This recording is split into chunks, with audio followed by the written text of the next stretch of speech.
Hello friends, मैं अंबिका कुमारी और आप देख रहे हैं लेट्स लर्न विद अंबिका। कैसे हैं आप सभी? उम्मीद है बहुत अच्छे होंगे और बीपीएससी में अपनी तैयारी, अपनी सीट को पक्की करने के लिए आप अपनी मेहनत जी जान से कर रहे होंगे। और इसी क्रम में मैं आपके लिए आज लेके आई हूँ भाषा विज्ञान, जो हमारा कंप्लीट नहीं हुआ है। तो जो भी चीज़ हमारे एग्ज़ाम के लिए इम्पॉर्टेंट है वो सभी चीज़ हम देखने वाले हैं, चाहे आपका बीपीएससी में टीजीटी हो, पीजीटी हो, 6 to 8, 9 to 10 या 11 to 12, आप सभी को बहुत अच्छे से यहाँ पे प्रैक्टिस करना पड़ेगा। और यहाँ पे अगर हम देखें तो भाषा विज्ञान जो है वो आपका एक अच्छा वेटेज रखता है अपने एग्ज़ाम में। आपको मैंने प्रीवियस एक क्वेश्चन भी दिखाया है, तो आप उससे एनालिसिस कर सकते हैं, खुद से भी कर सकते हैं। और आपने देखा होगा कि भाषा विज्ञान से आपके जो प्रश्न हैं वो बहुत ज़्यादा देखने को मिलते हैं। तो अभी हम 2-4 दिन में जो है भाषा विज्ञान को ख़त्म करेंगे। किस प्रकार से करेंगे, तो मैंने इसको आपको इस प्रकार से समझाने की कोशिश की, आप इसको एक नज़र देख लीजिए। सबसे पहले जो है हम देखेंगे हिंदी भाषा का विकास और भाषा परिवार, जिसमें हम प्राचीन भारतीय आर्य भाषा, मध्यकालीन भारतीय आर्य भाषा और आधुनिक भारतीय आर्य भाषा को देखेंगे। यहाँ से मोस्ट ऑफ द क्वेश्चन आपका यहाँ से पूछा जाता है। ठीक है, तो ये हम कंप्लीट देखेंगे आज। ठीक है, आज हमारा ये पूरा ख़त्म हो जाएगा। इसके बाद जो है हम नेक्स्ट डे आपको खड़ी बोली हिंदी का विकास बताएंगे, जिसमें हम आपको भारतेंदु पूर्व युग जो है, पूरा डेट आपको याद रखना है, ये डेट आपका बहुत ज़्यादा पूछा जाता है। ठीक है, तो यहाँ पे भारतेंदु पूर्व युग, भारतेंदु युग, द्विवेदी युग, छायावाद युग, प्रगति, प्रयोगवाद और नई कविता से संबंधित जितने भी हिंदी भाषा का विकास किस किस दिशा में आगे बढ़ा है, कौन कौन सी रचना है जो आपके परीक्षा के दृष्टिकोण से महत्वपूर्ण है, वो सभी चीज़ों पर भी हम ध्यान देंगे। इसके बाद तीसरे दिन जो है हम इसको कंप्लीट कर लेंगे। ये हमारा हिंदी की उपभाषाएं, बोलियां और उनके क्षेत्र, ये थोड़ा सा विस्तृत है क्योंकि क्वेश्चन को ना हम थोड़ा सा डिटेल में देखेंगे। तो थ्योरी क्लास रहेगा ये पूरा। ठीक है, तो थ्योरी कराना बहुत ज़्यादा इंपॉर्टेंट है। सिर्फ क्वेश्चन करके आप जो है चीज़ों को बेहतर नहीं समझ सकते। अगर आपका out of the box question के जो भी क्वेश्चन आपने किया उससे कुछ अलग अगर आपका पूछ लिया जाता है तो आपको वहीं पर समस्या खड़ी हो जाएगी। तो इसीलिए आपको थ्योरी क्लास देखना काफ़ी ज़्यादा इंपॉर्टेंट है। इसलिए मैं थ्योरी भी आपके लिए व्याकरण में कोशिश कर रही हूँ। जो जो हमने अभी तक नहीं किया है वो सभी चीज़ मैं आपके लिए यहाँ पर लेके आऊँ। ठीक है, तो देखिए हिंदी की उपभाषाएं, बोलियां और उनके क्षेत्र, ये हम इसको हम कर लेंगे एक दिन। और इधर फिर हम कोशिश करेंगे कि इसको हम ख़त्म कर लेंगे एक दिन में, तो 4-5 दिन लगेगा। ठीक है, तो इस तरह से जो है हम पूरा इसको ख़त्म कर लेंगे। एक दिन में हम पूरा बर्डन नहीं डालेंगे। राजभाषा से प्रश्न आपका बहुत पूछा जाता है, उपभाषा से प्रश्न आपका बहुत पूछा जाता है, देवनागरी लिपि, भारतीय परिषद, हिंदी परिषद, जो जो भी आपके निदेशालय बने हैं, केंद्रीय हिंदी निदेशालय, वो सभी मैं आपको अच्छे से बता दूंगी। सभी चीज़ें डिटेल में आपको दे दी जाएगी। ठीक है, उसको आप 1-2 बार अच्छे से प्रैक्टिस कर लीजिएगा। इसकी पीडीएफ भी आपको मेरे टेलीग्राम पे मिल जाएगी। लेकिन ये पूरा क्लास ख़त्म होने के बाद, जब हम पूरा भाषा विज्ञान फिनिश कर लेंगे, इसके बाद मैं आपको इसकी पीडीएफ दे दूँगी। ठीक है, और इसके बाद जो है हिंदी का अंतर्राष्ट्रीय स्वरूप क्या है वो भी हम देखेंगे। तो पूरा जो है यहाँ पे आपका भाषा से प्रश्न जितना भी बन सकता है वो सब हम यहाँ पे देखने वाले हैं। इसके बाद लास्ट में जब हमारा थ्योरी पूरा ख़त्म हो जाएगा, मैं आपको ऑब्जेक्टिव क्वेश्चन भी इसके करवाऊंगी। लगभग 70-80 प्रश्न हम इसका करेंगे और बहुत ही ज़्यादा इंपॉर्टेंट वो प्रश्न आपका होगा। तो बेसिकली मैं आपको ये बताना चाह रही हूँ कि यहाँ पे भाषा विज्ञान से संबंधित जितने भी प्रश्न आपके एग्ज़ाम में पूछे जाते हैं, इसको हम बहुत ही अच्छे से डिटेल में देखेंगे और यहाँ से आपका प्रश्न बाहर नहीं जाएगा, इसकी मैं आपको गारंटी दे सकती हूँ। क्योंकि यहाँ पे आपको कुछ भी मैंने छोड़ा नहीं है। जो भी आपका इम्पॉर्टेंट पॉइंट है वो सब हमने यहाँ पे लिया हुआ है। ठीक है, तो वीडियो में अंत तक बने रहिएगा। ये टॉपिक को आप नेगलेक्ट बिल्कुल नहीं कर सकते, क्योंकि यहाँ से आपका 5 से 7 क्वेश्चन जो है देखने को मिलता है। बहुत ज़्यादा इंपॉर्टेंट रहेगा और सभी एग्ज़ाम के लिए इंपॉर्टेंट रहेगा इक्वली। जहाँ भी आपका हिंदी के जितने भी कॉम्पिटिटिव एग्ज़ाम है वहाँ पे आपका ये पूछा जाता है। तो हम हिंदी भाषा विज्ञान को बिल्कुल भी स्किप नहीं कर सकते हैं। और देखिए अब जो नया पैटर्न जो आप देख रहे हैं क्वेश्चन का, उसमें आपको भाषा विज्ञान से प्रश्न देखने को मिल रहा है और अच्छे लेवल का मिल रहा है। पिछले बार भी धीरेन्द्र वर्मा से आपका जो है प्रश्न देखने को मिला था। और भी बहुत सारे क्वेश्चन आपके मिलते हैं, कुछ इजी रहते हैं, कुछ थोड़ा मॉडरेट रहता है और कुछ थोड़ा हार्ड लेवल का प्रश्न भी उसमें देखने को मिलता है। तो यहाँ पे मैं आपको हर एक लेवल के चीज़ें आपको बताने वाली हूँ। तो हम स्टार्ट करेंगे। चैनल पे नए हैं तो सब्सक्राइब ज़रूर कर लीजिएगा। और आज जो है आपको यही एक वीडियो मिलेगा। ठीक है, क्योंकि इसका PDF बनाने में ही आज मेरा पूरा समय निकल गया। तो क्योंकि मैं खुद से ही सारा कुछ करती हूँ, तो इसलिए घर का सब कुछ मैनेज करके चलना पड़ता है। और यहाँ पे आज एक ही क्लास में आपको दे पाऊँगी। देखिए, मॉडर्न हिस्ट्री हम लगभग अंत की ओर हैं। मॉडर्न हिस्ट्री हमारा लगभग ख़त्म हो गया है, ठीक है। अब संविधान सभा हम देखेंगे और इसके बाद एक दो पॉइंट हम पत्रिका पे देखेंगे। पत्रिका से जो है आपका BPSC में बहुत ज़्यादा पूछा जाता है, तो जो भी आपके लिए इम्पॉर्टेंट है वो हर एक चीज़ मैं आपको करवाऊंगी। उसके लिए आप बिल्कुल भी निश्चिंत रहें। और आपके एग्ज़ाम के डेट बढ़ गए तो अच्छी बात है, तो आपको और भी ज़्यादा टाइम मिल गया, और भी ज़्यादा कैटेगराइज करके हम जो है चीज़ों को देख पाएंगे, ठीक है। तो ज़्यादा समय मिला है तो और अच्छे से इसको हम फिनिश करेंगे। अब यहाँ पे हम आगे बढ़ते हैं। पसंद आ रहा है तो प्लीज़ लाइक कर दीजिएगा, और चैनल पे जल्दी से जल्दी आपको शेयर करना है, सभी लोगों तक शेयर कीजिए। जितने भी आपके दोस्त बंधु हैं उनको शेयर कीजिए, और उनको भी इस क्लास का लाभ मिलेगा। चलिए हम आगे बढ़ते हैं नेक्स्ट क्वेश्चन की तरफ। तो ये सभी मैंने आपको टॉपिक दिखा दिए कि यहाँ से हम जो है देखने वाले हैं। अब देखिए, आपको इसको देख के घबराना बिल्कुल भी नहीं है। छोटी छोटी चीज़ें हैं, उसको आप नोट कर सकते हैं। नोट करना चाहें तो नोट कर सकते हैं, अगर नोट ना करना चाहें तो आपको PDF भी मिल जाएगी 2-4 दिन के अंदर, ठीक है। जब ये ख़त्म हो जाएगा उसके बाद तो बार बार एक ही चीज़ आपको पूछना नहीं है। मैं आपको सारे, आई होप मैंने सारे क्वेरीज को आपका सॉर्ट आउट कर दिया है। अब हम देखेंगे हिंदी भाषा का विकास क्या है, भाषा परिवार क्या है, ठीक है। तो एक एक चीज़ों को ध्यान से समझना है आपको, और बहुत ही अच्छे से हम चीज़ों को समझेंगे।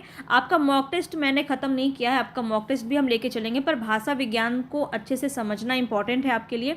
इसीलिए आपको 4-5 दिन जो है अभी हम भाषा विज्ञान की तरफ बढ़ेंगे और इसको लेके चलेंगे, ठीक है। और जहाँ तक बात रही GK GS की, तो GK GS की भी क्लास आपकी चलेगी, पर अभी क्योंकि मुझे टाइम नहीं मिल पाया, इसलिए ये आज ही आपको एक ही क्लास मिलने वाली है, ठीक है। तो चलिए यहाँ पे आपको मैं बता देती हूँ, हिंदी भाषा का विकास जो है संस्कृत भाषा से हुआ। सबसे पहले तो ये बात आपको ध्यान रखना है, अर्थात हिंदी भाषा की आदि जननी किसे कहते हैं, संस्कृत को कहते हैं। सभी को पता है ये बात। चलो आगे देखेंगे। संस्कृत से पाली भाषा विकसित हुई, और पाली से प्राकृत विकसित हुआ, और प्राकृत से क्या विकसित हुआ, अपभ्रंश, और अपभ्रंश से आपका अवहट विकसित हुआ, और अवहट से आपका हिंदी भाषा का जन्म होता है। तो ये आपको इसी प्रकार से याद रखना है, ये क्रम आपका बहुत ज़्यादा एग्जाम में पूछा जाता है, ठीक है। संस्कृत में भी आपका, अभी आपको आगे बताऊंगी, बिल्कुल भी चिंता मत कीजिए, एक एक चीज़ पर हम यहाँ पे डिस्कस करने वाले हैं। संस्कृत में वैदिक संस्कृत, लौकिक संस्कृत, ये सब हम देखेंगे, ठीक है। तो अभी तो आप इतना समझिए कि क्रम इसका क्या है। संस्कृत, उसके बाद पाली, उसके बाद आपका प्राकृत, उसके बाद अपभ्रंश, उसके बाद अवहट, उसके बाद आपकी हिंदी, ठीक है। तो प्रश्न आपका किसी भी प्रकार से घुमा के पूछ ले, आपका आंसर सही होना चाहिए। कैसे? अगर आपसे ये प्रश्न भी देखने को मिला है कि प्राकृत के पूर्व कौन सी भाषा विकसित हुई, तो आपको भाषा पे नहीं जाना है, आपको पता है कि प्राकृत से पहले क्या था, पाली था, तो आंसर आपका पाली हो जाएगा। कुछ सोचने वाली बात ही नहीं है, क्वेश्चन आपको अच्छे से समझते चलना है, क्रम को अच्छे से समझ के चलना है। अब देखिए, विश्व की लगभग 3000 भाषाओं को मुख्यतः 13 भाषा परिवार में विभाजित किया गया है, ठीक है। कितनी भाषाएं हैं? 3000 भाषाओं को मुख्यतः 13 भाषा परिवार में विभाजित किया गया है। ये इस प्रकार से है, किस प्रकार से हैं इसको आप देखिए, ये 13 कौन कौन से हैं, ठीक है। तो भारोपीय है, जिसमें आपका भारत और यूरोपीय मिक्स है, ठीक है। इसका द्रविड़ भाषा है, चीनी है, सेमेटिक है, हेमेटिक है, आग्नेय है, यूराल अल्टाइक है, बांटू है, रेड है इंडियन, रेड इंडियन, काकेसस है, सूडानी, जापानी, कोरियाई और बुशमैन। तो यहाँ पे जो है आपके 1 2 3 4 5 6 7 8 9 10 11 12 13, तो कुल आपके कितने भाषा परिवार में बटा गया है? 13। बस इसमें आपको इतना सा बात याद रखना है कि 13 भाषा परिवार में इसको विभाजित किया गया है। विश्व की जो लगभग 3000, यहाँ पे कुछ एक्यूरेट नहीं है, लगभग 3000 भाषाओं को 13 भाषा परिवार में विभाजित किया गया है। इतनी बात समझ में आ गई। अभी हमने स्टार्टिंग में देखा क्रम, इसके बाद हमने देखा कि कौन कौन से आपके भाषा परिवार विभाजित किए गए हैं। इतनी सी बात समझ में आपको आ गई होगी। आगे बढ़ते हैं। नेक्स्ट है यहाँ पे आपका, भारत में 4 भाषा परिवार मिलते हैं। कौन कौन से? तो देखिए, आपको सभी पॉइंट को ध्यान से समझते हुए चलना है, बिल्कुल भी आपको कोई परेशानी नहीं होगी। तो भारोपीय, द्रविड़, ऑस्ट्रिक और चीनी तिब्बती, तिब्बती। तो ये 4 जो है ना आपके, वो 4 भाषा परिवार में आते हैं। तो 13 तो हैं, लेकिन भारत में कितने हैं? 4 भाषा परिवार है। पहले तो ये पॉइंट भी आपको ध्यान में रखना है, क्योंकि क्वेश्चन जो है थोड़ा सा अंदर से थोड़ा सा डिटेल में आपका पूछा जाता है, तो हर एक चीज़ को हम यहाँ पे देखेंगे। अब देखिए यहाँ पे भारोपीय परिवार क्या होता है। तो भारोपीय परिवार की भाषाएं भारत, यूरोप तथा उसके आसपास के क्षेत्रों में फैली हुई है। यह पहले भाषा परिवार है, क्योंकि भारत में भारोपीय परिवार की भाषा बोलने वालों का प्रतिशत सबसे अधिक है, लगभग कितना है? 73%। ये भी बात आपको याद रखनी है। तो जो जो पॉइंट मैं हाईलाइट कर रही हूँ उसको आपको ध्यान से समझना है। और सबसे छोटा जो भाषा परिवार है वो कौन सा है? चीनी तिब्बती, लगभग 0.7%। ठीक है, तो ये आपको क्वेश्चन आपका, ये सब आपका छोटा छोटा क्वेश्चन है जहाँ से आपका पूछा जाता है। तो इसको समझ में आ गया कि भारोपीय परिवार की भाषाएं क्या होती है, जिसमें भाषा भारत, यूरोप और आसपास के क्षेत्र से मिलकर ये फैली हुई है भाषा इसमें। और सबसे बड़ा भाषा परिवार है, ठीक है, यह सबसे बड़ा भाषा परिवार है। कौन सा? भारोपीय। ये प्रश्न आपका पूछा जाएगा, तो इसको ऐसे समझ लीजिए, क्योंकि भारत में भारोपीय परिवार की भाषा बोलने वालों का प्रतिशत सबसे अधिक है। ठीक है, ये क्लियर है आपको? सबसे बड़ा कौन सा है? भारोपीय है। और सबसे छोटा कौन सा है? तो चीनी तिब्बती। याद रहेगा। चलिए आगे बढ़ते हैं। नेक्स्ट बात यहाँ पे क्या कहा जा रहा है कि हिंदी भारोपीय परिवार की भारतीय ईरानी शाखा की उपशाखा भारतीय आर्य भाषा है। अब यहाँ पे ये क्या बात आपको कहा गया है, तो ध्यान से समझेंगे कि हिंदी भारोपीय परिवार की भारतीय ईरानी शाखा, इंडो एरेनिक, ठीक है, ईरानियन, यहाँ पे ईरानी और भारतीयों की बात की जा रही है। तो भारोपीय परिवार की भारतीय ईरानी शाखा की उपशाखा क्या है? भारतीय आर्य भाषा है। ठीक है, आकृति या रूप के आधार पर हिंदी वियोगात्मक और विश्लिष्ट भाषा है। ये भी बात आपको ध्यान रखना है। कैसी है? वियोगात्मक और विश्लिष्ट भाषा है, यानी श्लिष्ट भी आपका कहीं कहीं आपके ऑप्शन में देखने को मिलता है। तो याद रखें, आकृति या रूप के आधार पर विश्लिष्ट या श्लिष्ट भाषा कौन है? हिंदी। अब देखिए ये बात आपको ध्यान रखना है कि 2011 की जनगणना के अनुसार भारतीय भाषाओं के आंकड़ों के अनुसार 43.63% जो लोग हैं वो मातृभाषा उनकी हिंदी है। ये आपका सोर्स कौन सा है? तो 2011 का जनगणना। तो भारतीय भाषाओं की बात ये की जा रही है, तो ये फैक्ट भी आपको ध्यान में रखना है। ठीक है, चलिए इतनी बात समझ में आ गई। एक बार इसको फिर से हम रिपीट कर देते हैं ताकि आपको फिर से ये जो है अच्छे से बैठ जाए। सबसे पहले हमने देखा इसका क्रम क्या है? तो संस्कृत, इसके बाद पाली, इसके बाद प्राकृत, इसके बाद अपभ्रंश के बाद अवहट और अवहट के बाद हिंदी। कुल कितने? 3000 भाषाओं को 13 भाषा परिवार में विभाजित किया गया है। कौन कौन सा है? तो भारोपीय, द्रविड़, चीनी, सेमेटिक, हेमेटिक। आपका प्रश्न ऐसे पूछा जा सकता है कि निम्न में से कौन सा भाषा परिवार नहीं है, और इनमें से कोई भी आपको डाल देगा। Ural, Altaic, Bantu, red Indian, Caucasus, सुडानी, जापानी, कोरियाई, बुशमैन तो आपके ऑप्शन में भी आया है। तो ये सारे आपके डाले जा सकते हैं, और इसके बाद कोई एक अलग सा कुछ डाल दिया जाएगा, और इसमें कोई भाषा डाल दिया जाएगा। जैसे कि मान लीजिए डाल दिया अपभ्रंश। अब कुछ लोगों को पता ही नहीं कि भाषा परिवार के अंदर वो नहीं आता है, तो वो उसको टिक कर देंगे। तो इसलिए आपको ये अच्छे से समझ में आना चाहिए कि कौन कौन सा आपका 13 भाषा परिवार है। ये आपने देखा। फिर भारत के 4 भाषा परिवार है, भारोपीय, द्रविड़, ऑस्ट्रिक और चीनी तिब्बती। ये 4 नाम आपको याद रखना है। यही 4 जो है भाषा परिवार भारत में पाए जाते हैं, मिलते हैं। ठीक है, अब भारोपीय सबसे बड़ी भाषा परिवार है। इसमें क्या हमने देखा? भारोपीय सबसे बड़ा भाषा परिवार है। इसका जो है 73% लोग जो है भाषा परिवार बोलने वाले हैं। ठीक है, और चीनी तिब्बती सबसे छोटा है। इतनी बात समझ में आ गई, याद हो गया अच्छे से। हिंदी भारोपीय परिवार की भारतीय ईरानी शाखा की उपशाखा क्या है? भारतीय आर्य भाषा है। और आकृति या रूप के आधार पर हिंदी क्या है? वियोगात्मक और विशिष्ट या फिर श्लिष्ट भाषा कहलाती है। और 2011 की जनगणना के अनुसार 43.63% जो है प्रतिशत लोग मातृभाषा हिंदी उनकी है। तो ये हमने पूरा पॉइंट देख लिया। अब हमको ये देखना है कि आर्य भाषा जो है उसको कितने भागों में विभाजित किया गया है। ये बहुत इंपॉर्टेंट है और पूछा जाता है। अभी हमने यहाँ पे देखा ना कि भारोपीय परिवार की भारतीय ईरानी की शाखा है भारतीय आर्य भाषा। ठीक है, अब ये आर्य भाषा को भारत में 3 भागों में बांटा गया। ठीक है। भारतीय आर्य भाषा, ये क्वेश्चन आपका बहुत बार पूछा गया है कि भारतीय आर्य भाषा कितनी भागों में विभाजित किया गया है। तो 3 भागों में विभाजित किया गया है, प्राचीन भारतीय आर्य भाषा, मध्यकालीन भारतीय आर्य भाषा और आधुनिक भारतीय आर्य भाषा।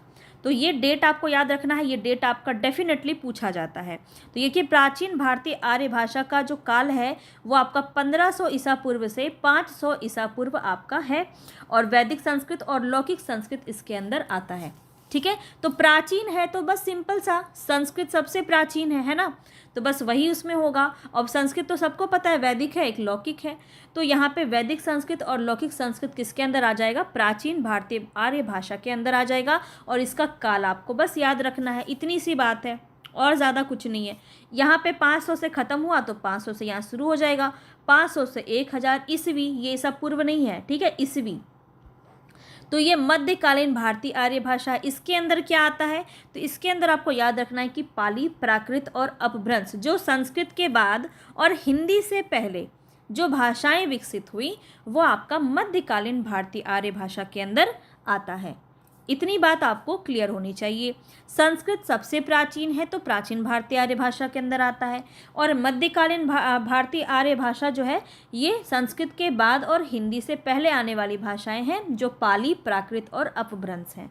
ठीक है, अब आगे देखिए आधुनिक भारतीय आर्य भाषा क्या होता है, तो यहाँ पे 1000 ईस्वी से अब तक की जो भाषाएं हैं, जैसे हिंदी की बोलियाँ, मराठी, बांग्ला, उड़िया आदि जितने भी बोलियाँ हैं, ये सब आपका आधुनिक भारतीय आर्य भाषा के अंदर आता है। और यहाँ से प्रश्न आपका बहुत तरह से घुमा के पूछा जा सकता है, लेकिन कैसे भी क्वेश्चन आ जाए आपको पता है कि प्राकृत अगर पूछ लिया जाए, प्राकृत किस आर्य भाषा के अंदर आता है, प्राचीन, मध्यकालीन, आधुनिक या फिर मध्य और प्राचीन दोनों, ऐसे किसी भी तरह से घुमा के पूछ ले, आपको पता है कि मध्यकालीन के अंदर पाली आता है, प्राकृत आता है और अपभ्रंश आता है।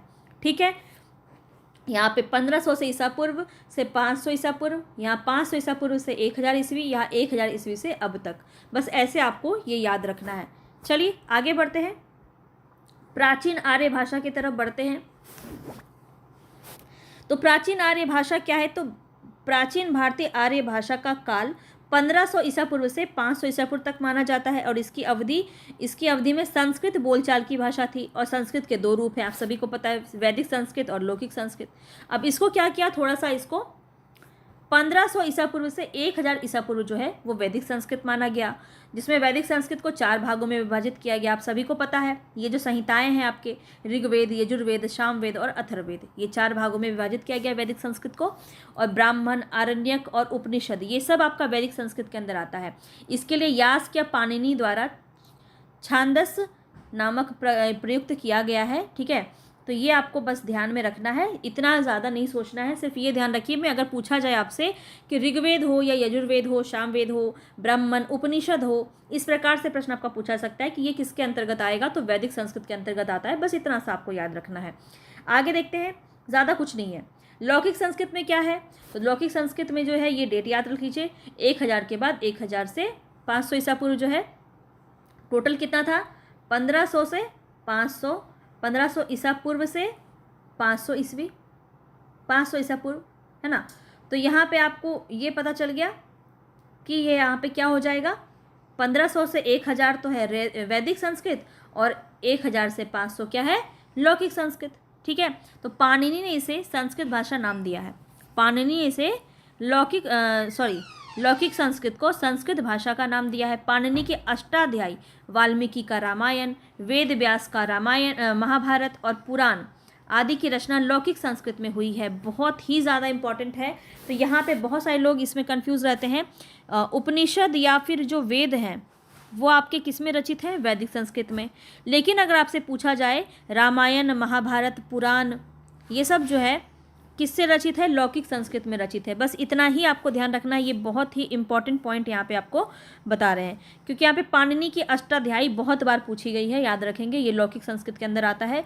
वाल्मीकि का रामायण हो चाहे महाभारत पुराण हो, ये सब आपका लौकिक संस्कृत के अंदर आता है, वैदिक के अंदर नहीं आता है, बस इतनी बात आपको ध्यान रखनी है। तो ये सभी ये इसको एक बार रिवीजन कर लीजिए। प्राचीन भारतीय आर्य भाषा के अंदर वैदिक संस्कृत, लौकिक संस्कृत आता है, ये डेट आपको याद रखना है। मध्यकालीन भारतीय आर्य भाषा के अंदर पाली, प्राकृत, अपभ्रंश आता है। आधुनिक भारतीय आर्य भाषा के अंदर हिंदी की बोलियां आती है, जो भी आपके विभिन्न प्रकार की बोलियां हैं वो आ जाती हैं। और प्राचीन भारत की बात करें आर्य भाषा की, तो इसमें 2 प्रकार से बटा हुआ है ये, वैदिक संस्कृत और लौकिक संस्कृत। वैदिक संस्कृत में आपका वेद आ जाते हैं चारों, ब्राह्मण, आरण्यक और उपनिषद, ये सब आ जाते हैं। और लौकिक संस्कृत में आपका पाणिनि के अष्टाध्यायी हो गया, रामायण हो गया, महाभारत हो गया, पुराण हो गया, ये सब आपका लौकिक संस्कृत में आता है। क्लियर है इतनी सी बात? चलिए आगे बढ़ते हैं। तो मध्यकालीन भारतीय आर्य भाषा के अंदर क्या आता है ये हमको देखना है। तो मध्यकालीन भारतीय आर्य भाषाओं का काल 500 ईसा पूर्व से 1000 ईसा पूर्व तक माना जाता है।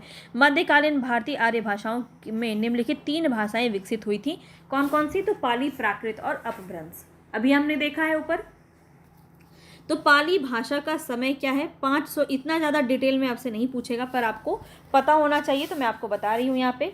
पाली भाषा का समय 500 ईसा पूर्व से पहली ईस्वी तक माना जाता है। पाली को प्रथम प्राकृत भी कहा जाता है। प्रथम प्राकृत किसे कहते हैं ये भी क्वेश्चन आपका बनता है। तो पाली को ही जो है प्रथम प्राकृत भी कहा जाता है। यह भारत की प्रथम देश भाषा थी। पाली भाषा में बौद्ध साहित्य की रचना हुई। सबसे ज़्यादा इंपॉर्टेंट अगर क्वेश्चन आएगा वो यही आएगा कि बौद्ध साहित्य आपके किस भाषा में रचित है? तो पाली भाषा में रचित है। ये बात आपको एकदम ध्यान रखना है, ठीक है। भगवान बुद्ध के सभी उपदेश इसी भाषा में है और इसे मागधी भाषा भी कहते हैं। तो पाली भाषा को मागधी भाषा भी कहते हैं, ये भी बात आपको ध्यान रखना है, ठीक है। चलिए आगे बढ़ें। नेक्स्ट क्वेश्चन है यहाँ पे आपका क्वेश्चन बोल रही हूँ, नेक्स्ट आपका टॉपिक है प्राकृत। प्राकृत क्या है यहाँ पे? तो पहली ईस्वी से लेके 500 ईस्वी तक का जो समय है वो प्राकृत भाषा का रहे हैं। ये अलग से आपका जो है पाली, प्राकृत और अपभ्रंश का समय नहीं पूछेगा, सिर्फ ये पूछेगा कि ये किस आर्य भाषा के अंदर आता है। तो ये मध्यकालीन आर्य भाषा के अंदर आता है। इतनी बात आपको ध्यान रखनी है। अब ये कितना ज़्यादा इम्पॉर्टेंट बात यहाँ पे बताना है आपको कि इस अवधि में सौरसैनी, पैसाची, ब्राचड, महाराष्ट्रीय, मागधी और अर्ध मागधी नामक क्षेत्रीय बोलियां विकसित हुई। किसमें विकसित हुई? अपभ्रंश मत लगा देना, प्राकृत में विकसित हुई इस अवधि में, ठीक है। और प्राकृत को द्वितीय प्राकृत कहा जाता है। पहला प्राकृत किसे कहते हैं? पाली को कहते हैं। द्वितीय प्राकृत किसे कहते हैं? प्राकृत को कहते हैं, ठीक है। प्राकृत प्राचीन रूप से सर्वाधिक प्रचलित भाषा रही है और भगवान महावीर के सभी उपदेश प्राकृत भाषा में है। तो इतनी बात आपको याद रखनी है कि बौद्ध धर्म और जैन धर्म आपको पता है। तो बौद्ध धर्म में जो है पाली भाषा का यूज़ हुआ और महावीर जो है यहाँ पे जैन धर्म जो है, भगवान महावीर जो हैं ये प्राकृत भाषा में सभी उपदेश दिए हैं। तो यहाँ पे जैन धर्म की बात करें, महावीर के उपदेशों की बात करें तो प्राकृत भाषा के अंदर आ जाएगा, ठीक है। तो ये पॉइंट छोटा छोटा बहुत ही ज़्यादा इम्पॉर्टेंट पॉइंट है जो आपके एग्ज़ाम में पूछा जाता है। अब देखिए आपका अपभ्रंश आ गया। तो यह भाषा मध्यकालीन आर्य भाषा की तीसरी अवस्था आप सभी को पता है। तो अपभ्रंश का विकास 500 ईस्वी से 1000 ईस्वी के मध्य में हुआ। ये डेट याद रख लेना क्योंकि अपभ्रंश का काफ़ी बार पूछा जाता है, ठीक है। अब देखिए अपभ्रंश की शुरुआत जो है वो 8वीं शताब्दी के कवि स्वयंभू के समय से मानी जाती है, ठीक है।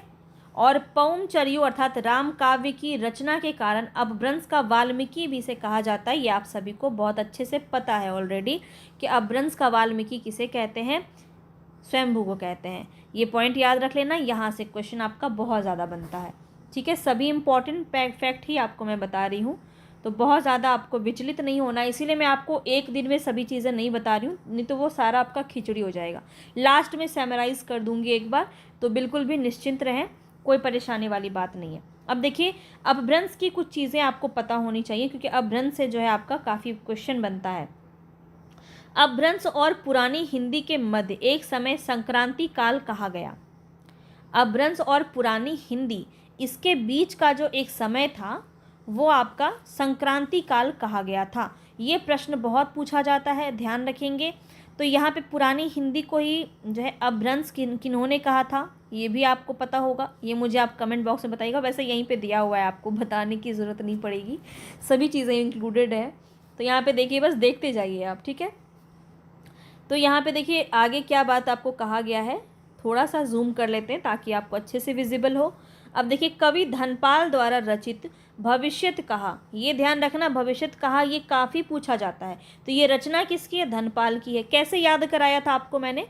भविष्य में किसकी चिंता होती है? धन कमाने की चिंता होती है ना। अभी धन कमाने के लिए ही तो आप इतनी मेहनत कर रहे हो, आपको जॉब चाहिए, जॉब करेंगे तभी तो धन आएगा, तभी तो सारी ख्वाहिशें पूरी होंगी, है ना। तो धनपाल द्वारा रचित भविष्य कहा याद रखोगे ना हमेशा। भविष्य में हम किसकी चिंता करते हैं? धन की चिंता करते हैं ना। धनपाल किसकी रचना है? सॉरी, भविष्यत कहा किसकी रचना है? धनपाल की रचना है, ठीक है। और धनपाल ये जो रचना है ये अपभ्रंश का प्रथम प्रबंध काव्य है, ये भी पॉइंट आपको याद रखना है। अपभ्रंश का प्रथम प्रबंध काव्य अगर पूछा जाए तो धनपाल रचित भविष्यत कहा हो जाएगा। अपभ्रंश को रामचंद्र शुक्ल ने प्राकृताभास तथा चंद्रधर शर्मा गुलेरी ने पुरानी हिंदी तथा विद्यापति ने देसिल बैना अर्थात देसी भाषा कहा है। अभी इसमें आप जितना भी ज़्यादा वेरी वेरी वेरी वेरी लगा दो, बहुत ही ज़्यादा इम्पॉर्टेंट है।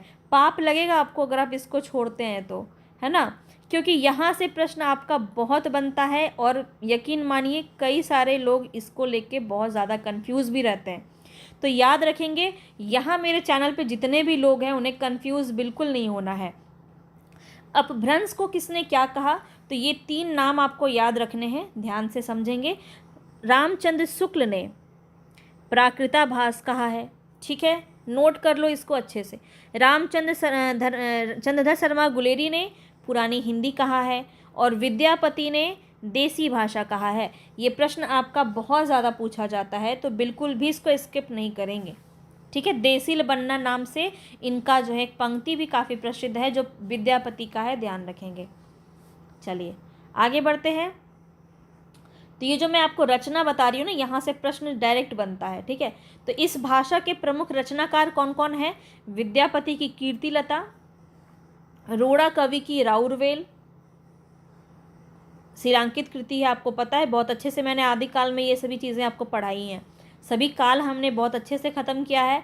तो हिंदी साहित्य के जितने भी आप लोग विद्यार्थी जितने भी हो, पहले काल वाइज सभी को ख़त्म कर लेना। आदिकाल, भक्तिकाल, रीतिकाल, आधुनिक काल, इतना आप कर लेंगे तो साहित्य को आप अच्छे से समझने लग जाएंगे और ये सभी चीज़ें आपको फिर बहुत आसान लगेगी, ठीक है। तो रोड़ा कवि का राउरवेल, दामोदर पंडित का उक्ति व्यक्ति प्रकरण, ये सब आपका अपभ्रंश में लिखा गया है। अब्दुल रहमान का संदेश रासक, ये नाम आपको याद रखने हैं। निम्न में से कौन अपभ्रंश भाषा में रचित रचना है, ये भी आपसे पूछा जा सकता है। तो ये सारे जो है ना इम्पॉर्टेंट वाले हैं, सभी को नहीं डाल दिया जाता एग्जाम में भी, आपसे कुछ जो हाईलाइटेड क्वेश्चन होते हैं वही पूछे जाते हैं। तो विद्यापति की कीर्तिलता आपको ध्यान रखनी है। और कीर्ति रोड़ा कवि, रोड़ कवि लिखा है यहाँ पे, रोड़ा भी कहते हैं इसको, ठीक है। रोड़ा कवि जो है इसकी रचना है राउरवेल। दामोदर पंडित की है उक्ति व्यक्ति प्रकरण, काफ़ी ज़्यादा पूछा जाता है। और अब्दुल रहमान का संदेश रासक, ये सभी नाम आपको याद रखने हैं, ठीक है। अब मैं आपको पेन चेंज कर लेती हूँ। चलिए, अपभ्रंश की उत्तरकालीन अवस्था को ही अवहट का नाम दिया गया है। अपभ्रंश की उत्तरकालीन अवस्था, ठीक है, जानते हैं उत्तर मतलब पोस्ट, जो उत्तर के बाद की जो अवस्था आई उसको अब अवहट का नाम दे दिया गया। इसका समय 900 ईस्वी से 1100 ईस्वी तक माना गया। तो दामोदर पंडित, अब्दुल रहमान, विद्यापति आदि ने अपनी भाषा को अवहट बताया है, ये भी बात आपको याद रखना है। इन्होंने क्या कहा है? अपनी भाषा को अवहट कहा है, ठीक है, ध्यान रखेंगे। तो ये कीर्तिलता किस में रचित है? फिर अवहट में रचित है, ठीक है। अब आपका नेक्स्ट जो आता है वो आता है आधुनिक आर्य भाषाएं, आधुनिक भारतीय आर्य भाषाएं क्या है ये? तो आधुनिक भारतीय आर्य भाषाओं का विकास अपभ्रंश के विभिन्न क्षेत्रीय स्वरूपों से हुआ, अपभ्रंश के ही विभिन्न क्षेत्रीय स्वरूपों से हुआ। आधुनिक भारतीय आर्य भाषाओं को निम्नलिखित 3 भागों में विभाजित किया गया: प्राचीन हिंदी, मध्यकालीन हिंदी, आधुनिक हिंदी। तो ये तो आप ऐसे भी याद रख सकते हैं, प्राचीन, मध्य और आधुनिक, ये आपको याद रहेगा। तो 1100 ईस्वी से 1400 ईस्वी, 1400 ईस्वी से 1850 ईस्वी और 1850 से अब तक का वो आधुनिक हिंदी माना गया। प्राचीन हिंदी, तो यहाँ पे देखिए आपके जो अपभ्रंश से आधुनिक भारतीय आर्य भाषा का विकास जो हुआ है वो यहाँ पे दिया गया है।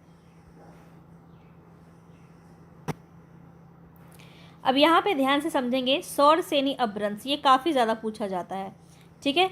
सौर सेनी अपभ्रंश, इसके अंदर क्या आता है आपका? पश्चिमी हिंदी, राजस्थानी और गुजराती। सीधा सीधा प्रश्न बनता है, निम्न में से कौन सी जो भाषा है वो उपभाषा, कौन सी ऐसी उपभाषा है जो आपके इस अपभ्रंश के अंदर आती है? निम्न में से कौन सा अपभ्रंश है जिसमें पश्चिमी हिंदी आती है? इस प्रकार से बहुत प्रश्न आपके बनते हैं, तो याद कर लो इसको, ऐसे ही 10 बार लिख लीजिए आप अपने कॉपी में, याद हो जाएगा बहुत अच्छे से, ठीक है।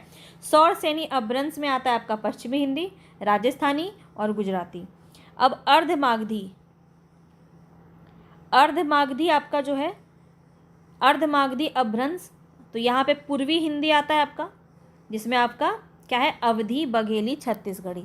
इसको हम आगे फिर पढ़ेंगे और अच्छे से। अर्धमागधी जो अपभ्रंश है उसमें पूर्वी हिंदी है, ठीक है, और पूर्वी हिंदी के अंदर कौन सा आता है आपका? अवधी आता है, बघेली आता है और छत्तीसगढ़ आता है। आपको पता है बहुत अच्छे से, ये पूर्वी हिंदी के अंदर यही 3 बोलियां आपकी, 3 भाषाएं आपकी आती हैं, ठीक है। अब नेक्स्ट है आपका मागधी अपभ्रंश। मागधी अपभ्रंश ये बहुत ज़्यादा इंपॉर्टेंट है। मागधी अपभ्रंश जो है बिहारी हिंदी इसी के अंदर आता है, बांग्ला इसी के अंदर आता है, उड़िया भी इसी के अंदर आता है और असमिया भी इसी के अंदर आता है, मागधी अपभ्रंश के अंदर आता है, ठीक है। पहाड़ी काफ़ी ज़्यादा, खस अपभ्रंश जो है इसके अंदर पहाड़ी आता है, ये आपको याद रखना है। और आगे अगर मैं बात करूँ तो ब्राचड़ अपभ्रंश जो है इसमें पंजाबी आता है और सिंधी आता है, ये आपको बहुत अच्छे से पता रह होना चाहिए। और महाराष्ट्री अपभ्रंश में आपका मराठी आता है, ये तो आपको याद रहेगा, तो आसानी से इसको याद कर सकते हैं, बार बार पढ़िए आपको याद हो जाएगा। सौर सेनी अपभ्रंश पश्चिमी हिंदी, राजस्थानी, गुजराती। अर्धमागधी अपभ्रंश पूर्वी हिंदी, जिसके अंदर ये 3 भाषाएं आपकी आती हैं। मागधी अपभ्रंश बिहारी, बांग्ला, उड़िया, असमिया, ये सब आपका मागधी अपभ्रंश के अंदर आता है। और खस अपभ्रंश के अंदर आपका पहाड़ी आता है, और ब्राचड़ अपभ्रंश में आपका पंजाबी और सिंधी आता है। ये ब्राचड़ काफ़ी ज़्यादा पूछा जाता है सिंधी में, ठीक है, सिंधी से पूछा जाता है, तो याद रखें सिंधी और पंजाबी ये दोनों ही आपके ब्राचड़ अपभ्रंश से संबंधित हैं, ठीक है। और यहाँ पे मराठी का विकास किस अपभ्रंश से हुआ है? तो महाराष्ट्रीय अपभ्रंश से हुआ है। समझ में आ गया क्या है ये? क्योंकि हमने जाना इसको, इसका हमने क्रम जाना। सबसे पहले क्या था आपका? संस्कृत, संस्कृत था। इसके बाद आपका क्या आया? पाली। पाली से फिर विकसित होके क्या बन गया? प्राकृत बन गया। प्राकृत से विकसित होके क्या बन गया? अपभ्रंश बन गया, ठीक है, अपभ्रंश बन गया।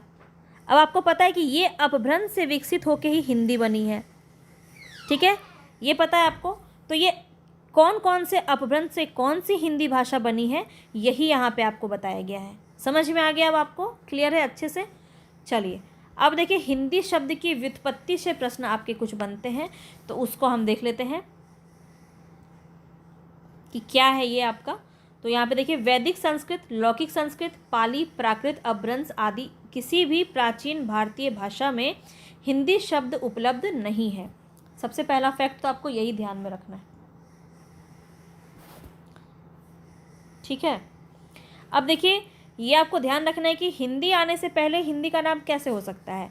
तो ये आपको ध्यान रखना है कि प्राचीन भारतीय भाषा में हिंदी शब्द उपलब्ध नहीं था। जब तक आपका वैदिक संस्कृत था, लौकिक संस्कृत था, पाली, प्राकृत, अपभ्रंश था, तब तक हिंदी का कोई वजूद नहीं था। वस्तुतः हमारी भाषा का नाम हिंदी ईरानियों की देन है। ये भी पॉइंट आपको याद रखना है, किसकी देन है? ईरानियों की देन है। हिंदी किसकी देन है? ईरानियों की देन है। याद कर लो, ये क्वेश्चन आपका काफ़ी ज़्यादा बनता है। संस्कृत की श ध्वनि फारसी में ह बोली जाती है। कैसे? तो अगर हम एग्जाम्पल के लिए देखें तो सप्ताह को हफ्ता कहते हैं, फारसी में क्या कहते हैं? हफ्ता। सप्ताह को हफ्ता कहते हैं। स ध्वनि ह में बदल जाती है। असुर को क्या कहते हैं? अहुर कहते हैं। तो इसलिए आपको जो अहुर है वो असुर का पर्यायवाची भी कहा जाता है, ठीक है। तो क्योंकि ये आपके फारसी भाषा में अहुर हो जाता है और असुर आपका संस्कृत का शब्द है, ठीक है। अब सिंधु जो है आपका संस्कृत का शब्द है और इससे आपका हिंदू बना है। क्लियर है आपको? हिंदू क्या है? फारसी भाषा है। अगेन आपको समझ में आनी चाहिए कि हिंदू क्या है? आपकी फारसी भाषा है। तो अब आगे देखिए, भारतवर्ष की पश्चिमी सीमा भारत की पश्चिम सीमा के पास प्रसिद्ध सिंधु नदी बहती है। ईरानी सिंधु को हिंदू कहते हैं। हिंदू से हिंद शब्द बना। कालांतर में सिंधु नदी पार कर संपूर्ण भूभाग हिंद कहा जाने लगा। यह आपको बताया जा रहा है कि हिंदी किस प्रकार से प्रयोग में आई। तो हिंदी भाषा, हिंद की भाषा क्या कहलाई? हिंदी कहलाई। अतः हिंदी शब्द की व्युत्पत्ति हिंद देश के निवासियों के अर्थ में हुई। तो मध्यकालीन अरबी तथा फारसी साहित्य में भारत की संस्कृत, पाली, प्राकृत और अभ्रंश भाषाओं के लिए जबान ए हिंदी शब्द का प्रयोग मिलता है। हिंदी शब्द का विकास क्रम इस प्रकार से है। पहले था क्या? सिंधु, सिंधु से बना हिंदू जो कि फारसी में बन गया। इसके बाद हिंद में आपका ई जुड़ गया और ये हिंदी बन गया। ठीक है, इस प्रकार से हिंदी आपका अस्तित्व में आया। अब देखिए, भारत में साहित्यिक भाषाओं संस्कृत, प्राकृत, अभ्रंश से भिन्न जन सामान्य की भाषा के लिए भाषा या भाखा शब्द का प्रयोग होता है। जैसे संस्कृत है कूप जल भाखा बहता नीर। ये पंक्ति भी आपका काफ़ी ज़्यादा इम्पॉर्टेंट है। ये पंक्ति भी आपकी जो है पूछी जाती है कि संस्कृत है कूप जल भाखा बहता नीर। भाखा मतलब भाषा। तो ये कबीर की पंक्ति है। एक और पंक्ति है, लिखी भाखा चौपाई कहे। ये जायसी की पंक्ति है। एक और पंक्ति आपकी है जो भाखा से संबंधित है, भाखा भनित मोरी मति थोरी। ये आपकी तुलसी की पंक्ति है और तुलसीदास जी की पंक्ति है। और एक पंक्ति है आपका केशव दास का, भाखा बोल न जानही जिनके कुल के दास। तो ये केशव की पंक्ति। तो इस प्रकार से कुछ पंक्तियों से पता चलता है कि भाषा को भाखा शब्द का प्रयोग भी किया जाता था साहित्यिक रूप में। ठीक है, साहित्य की भाषा में। तो कहा जाता है कि अमीर खुसरो, जिनका जो समय है वो 1253 से 1325 ईस्वी है, सबसे पहले भाषा या भाखा के स्थान पर हिंदी या हिंदवी शब्द का प्रयोग किया। तो ये आपका जो है बहुत ज़्यादा इंपॉर्टेंट है। अगेन आपका ये सबसे ज़्यादा इंपॉर्टेंट है क्योंकि यहाँ से प्रश्न आपका बनता है। तो ये समय भी आप याद रख लीजिए, ये भी बन जाता है क्वेश्चन आपका। और अमीर खुसरो ने सबसे पहले बार हिंदी या हिंदवी शब्द का प्रयोग किया। ठीक है, भाषा या भाखा के जगह पर। और खुसरो के ही समय में हिंदी और हिंदवी शब्द मध्य देश की भाषा के अर्थ में प्रचलित हुई। ठीक है, तो इसको अस्तित्व में लाने वाले कौन है? अमीर खुसरो। अमीर खुसरो ने गयासुद्दीन तुगलक के बेटे को हिंदी या हिंदवी की शिक्षा देने के लिए खालिक बारी नामक फारसी हिंद कोश की रचना की। ये प्रश्न आपका बहुत बार पूछा गया है। अमीर खुसरो से पिछली बार उनके गुरु से क्वेश्चन बना था आपका, उसी प्रकार से इस बार आपका यहाँ से भी प्रश्न देखने को मिल सकता है। तो अमीर खुसरो ने खालिक बारी की रचना क्यों की थी? गयासुद्दीन तुगलक के बेटे को हिंदी या हिंदवी की शिक्षा देने के लिए खालक बारी नामक फारसी हिंदी कोश की रचना की थी। प्रश्न आपसे ये भी पूछा जाता है कि निम्न में से फारसी हिंदी कोर्स कौन सा होगा, कोर्स कौन सा होगा? तो यहाँ पे खालिक बारी आपका फिर राइट ऑप्शन हो जाएगा। समझ में आ रहा है कि प्रश्न आपका किस किस प्रकार से बन सकता है। इस ग्रंथ में भाषा के अर्थ में हिंदवी शब्द 30 बार और हिंदी शब्द 5 बार आया है। हिंदी के लिए हिंदी शब्द का प्राचीनतम प्रयोग सरफुद्दीन के जफरनामा 1424 में मिलता है। ये प्रश्न भी आपका इम्पॉर्टेंट है, पूछा जाता है कि भाषा के लिए हिंदी शब्द का प्राचीनतम प्रयोग सफरुद्दीन के जफरनामा में मिलता है। ठीक है, बहुत ही ज़्यादा इम्पॉर्टेंट है, इसको बिल्कुल भूलेंगे नहीं। ठीक है, तो ये सारे प्रश्न आपके यहाँ से बनते हैं, आपको समझ में आ जाना चाहिए। और ये जो है आपका नेक्स्ट है आपका खड़ी बोली हिंदी का विकास, ये हम कल देखेंगे। खड़ी बोली हिंदी का विकास में आपका सभी युग से संबंधित प्रश्न यहाँ पे आपका जो भी इम्पॉर्टेंट है, कहाँ पे फोर्ट विलियम कॉलेज से संबंधित कुछ बातें आपकी कही गई हैं, जहाँ से देखिए जितनी भी रचनाएं हैं जहाँ से प्रश्न आपके बनते हैं, समाचार पत्र से प्रश्न बनते हैं, ये सब हम देखेंगे, पूरा कंप्लीट देखेंगे। ठीक है, तो ये भारतेंदु युग वो था आपका भारतेंदु पूर्व युग, भारतेंदु युग आप देख सकते हैं, द्विवेदी युग, छायावाद युग, प्रगतिवाद युग, प्रयोगवाद और नई कविता से संबंधित प्रश्न है। और इससे संबंधित जो संस्थाएं हैं हिंदी के विकास के लिए, ये सब मैं आपको नेक्स्ट क्लास में करवाऊंगी। इसके बाद हमारा हिंदी की उपबोलियाँ हैं जो हम उसके अगले दिन करेंगे।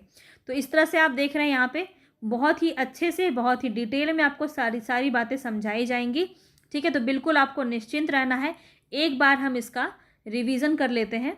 ठीक है, एक बार आप देख लीजिए। सबसे पहले हमने देखा क्रम था संस्कृत, पाली, प्राकृत, अपभ्रंश और अवहट। उसके बाद आपकी हिंदी आ गई। 3000 विश्व के लगभग भाषाओं में 13 भाषा परिवार शामिल किया गया, विभाजित किया गया। भारोपीय, द्रविड़, चीनी, सेमेटिक, हेमेटिक, ये काफ़ी आपका ऑप्शन में देखने को मिलता है, ध्यान रखेंगे। सेमेटिक, हेमेटिक क्या है आपका भाषा परिवार है। आग्नेय, आग्नेय सिर्फ शैल के नाम से बहुत सारे लोग जानते हैं, तो ये भाषा परिवार के अंदर भी आता है। Ural, Altaic, Bantu, red Indian, Caucasus, सुडानो, जापानी, कोरियाई और बुशमैन, ये याद रखेंगे। 13 भाषा परिवार है। और भारत में कितने भाषा परिवार हैं? तो 4 भाषा परिवार हैं। भारोपीय, द्रविड़, ऑस्ट्रिक, चीनी, तिब्बती।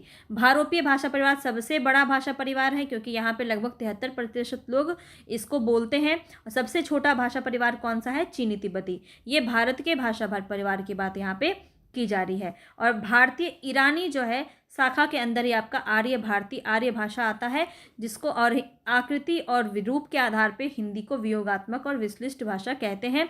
और यहाँ पे ये भी पता है कि मातृभाषा हिंदी जो है 2011 की जनगणना के अनुसार भारतीय भाषाओं के आंकड़ों में 43.63% जो है आपका मातृभाषा हिंदी है। इसके बाद हमने क्या देखा? प्राचीन भारतीय आर्य भाषा को 3 भागों में विभाजित किया गया। प्राचीन भारतीय आर्य भाषा, जिसका समय है आपका 1500 ईसा पूर्व से 500 ईसा पूर्व। वैदिक संस्कृत और लौकिक संस्कृत इसके अंदर आ जाएंगे। और मध्यकालीन भारतीय आर्य भाषा में आपके 500 ईसा पूर्व से 1000 ईस्वी माने जाते हैं। इसके अंदर आपके पाली, प्राकृत और अपभ्रंश आ जाएंगे।